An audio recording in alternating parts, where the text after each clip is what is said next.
वास्तुशास्त्र का अर्थ है प्रकृति की सकारात्मक शक्तियों का उपयोग कर गृह निर्माण करना। वास्तुशास्त्र प्रकृति से समन्वय स्थापित करना, जीवन में सकारात्मक शक्तियों का हार्मनी बैलेंस करके सुंदर गृह निर्माण करना ही एक वास्तुविद का उद्देश्य माना गया है। नमस्कार, मैं सुचेता, इंटीरियर डिज़ाइनर और वास्तु रिसर्चर। आज आपका स्वागत है हमारे चैनल में।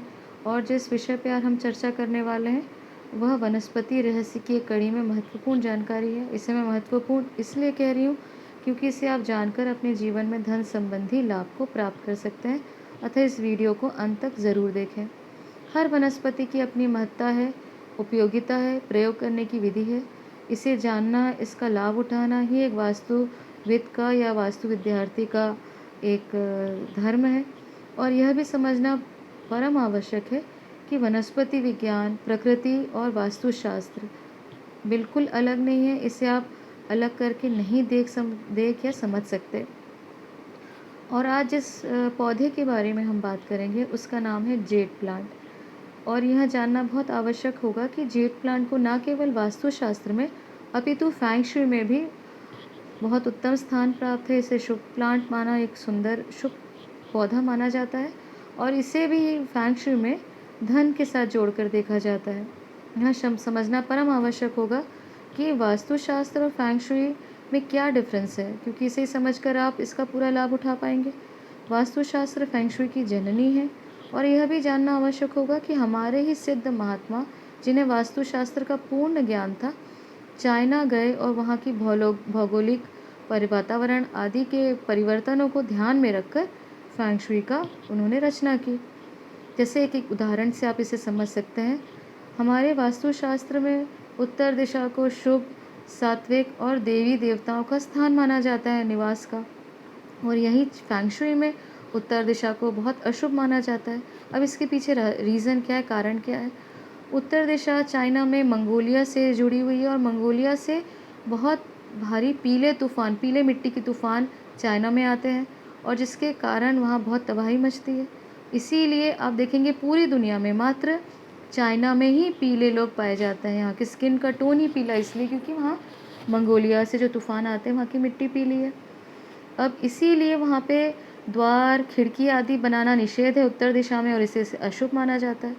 इसी तरह से कुछ छोटे मोटे इन चेंजेस को ध्यान में रख के, वहाँ की भौगोलिक परिस्थितियों को ध्यान में रख के, एनर्जी को ध्यान में रखकर कुछ चेंजेस किए गए।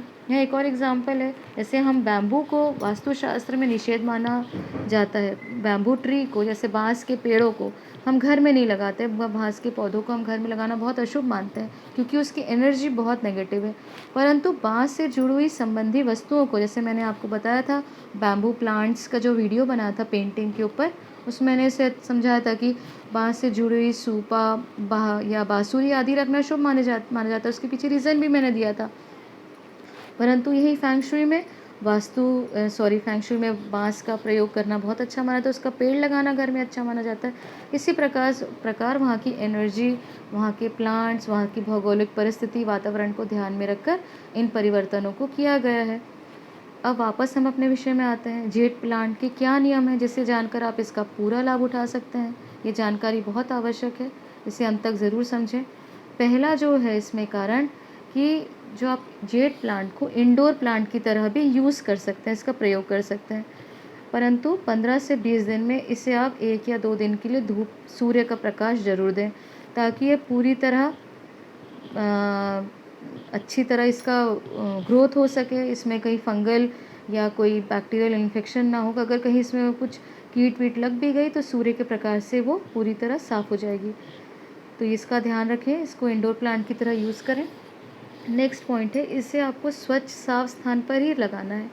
ये भी ध्यान रखने वाली बात है कि इसे आपको राइट साइड में लगाना अच्छा माना जाता है, परंतु यह आवश्यक हो कि जिस भी स्थान में लगाएं वह स्वच्छ हो, पूरी तरह साफ़ हो, ताकि इस पौधे को लगा के आप लाभ प्राप्त कर सकें। इससे अगर आप ख़राब जगह, गंदी जगह लगा देंगे तो इसका आपको लाभ बिल्कुल भी प्राप्त नहीं होगा। तीसरा पॉइंट, जब भी आप इस पौधे को लगाएं तो नियमित पानी दें। 2 दिन के या 3 दिन के अंतराल में, जैसी आपकी परिस्थिति हो। गर्मी है तो आपको रोज़ पानी देना है, बारिश का मौसम है तो नमी को ध्यान में रखकर पानी देना है, क्योंकि अगर आप इसको पानी नहीं देंगे तो ये पेड़ या बहुत पानी दे देंगे तो भी यह पेड़ सर्वाइव नहीं कर पाएगा, नहीं जी पाएगा।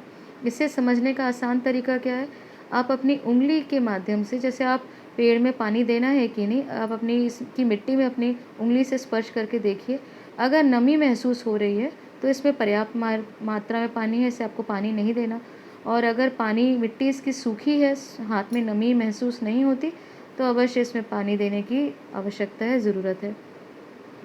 चौथा पॉइंट है, जब आप इसको घर में स्थापित करें, तो जिस प्रकार आप तस्वीरों को, मूर्तियों को आप प्राण प्रतिष्ठित करते हैं, उनका आह्वान करते हैं, शक्तियों को आप पुकारते हैं कि वो आपके जीवन में आएँ और आपके जीवन में सुख सौभाग्य आए।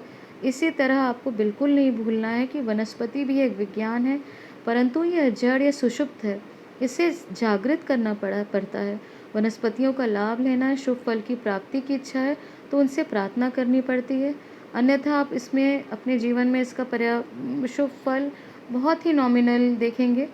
तो जब आप अपने घर में ना केवल जेड प्लांट, कोई भी प्लांट अगर आप सात्विक पौधों को, पेड़ों को लगाते हैं, तो उनसे ज़रूर प्रार्थना करें, उससे एक संपर्क स्थापित करें, उनका आह्वान करें, ताकि आप अपने जीवन में उनसे प्रार्थना करें, ताकि आप जीवन में सुख सौभाग्य या धन संबंधी जो आपके जीवन में आप बढ़ाना चाहते हैं या कष्ट हो तो उसे मिटाना चाहते हैं, तो उसकी आप प्रार्थना आपको अवश्य करनी पड़ेगी, ताकि वो शक्तियाँ जागृत हो सके, आप उनसे कनेक्ट करें। 5वां पॉइंट, अगर आप पौधे को अपने घर में लगाते हैं और बहुत सुंदर तरीके से, बहुत अच्छी तरह ग्रो कर रहा है, तो समझ लीजिए कि आपके जीवन में धन आगमन होने वाला है। परंतु अगर ये आप ग्रो नहीं कर रहा तो घबराएं मत, क्योंकि कई बार समय लगता है, आपको तुरंत फल मिल जाए ऐसा संभव नहीं है। कई बार समय लगता है और चीज़ें आपके जीवन में सकारात्मक होने लगती हैं।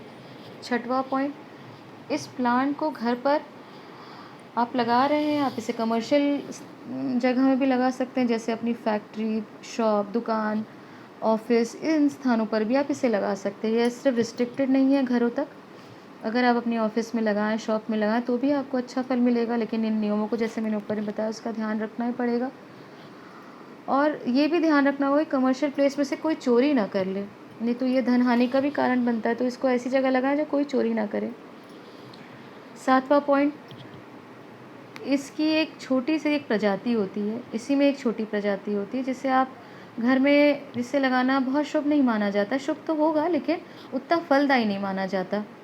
तो जब आप इसका पेड़ को लगाएं, तो ध्यान रखें मोटी हो, बड़ी हो और मखमली पत्तियां हो, तभी इसका चयन करें।